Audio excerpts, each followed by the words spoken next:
In this guide, I'm going to show you how you could get custom goal and ankle break sounds here in Soccer Zero on Roblox. This is by far one of the coolest features here in Soccer Zero. Before we do get into this guide though, make sure to like the video and subscribe to the channel with all notifications on. It really does help the channel and it lets us know that you want more content like this. We'd greatly appreciate it. And if at any point throughout this guide you had any questions, ask them down in the comment section below and we can help you out further. I'm going to be doing my best to reply to every single comment down there. Now, first things first, once you're loaded into the game, don't get into a match yet. What you're going to want to do instead is actually hit the little settings gear up in the top left. Select this, scroll down a little bit, you're going to see Game Pass settings, and you're going to see ankle breaker sound and goal sound as well. This right here is where you paste in your sound ID that you want to use, and you can really just enter in any sound ID. However, in order to do either of these, you do have to own the passes for these as well. So to actually do that, you need to go into your shop, select passes, and then you'll see custom goal sounds for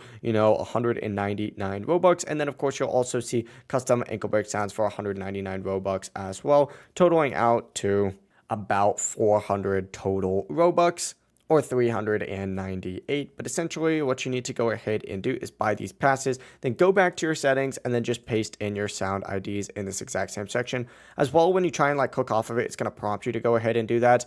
But that's the full process right here. If you guys had any questions, ask them down in the comment section below and we could help you out further. I'm going to be doing my best to reply to every single comment down there. Before you do leave this guide, make sure to like the video and subscribe to the channel with all notifications on. It really does help us out and it lets us know that you want more content like this. We'd greatly appreciate it. Have a great rest of your day though. Peace.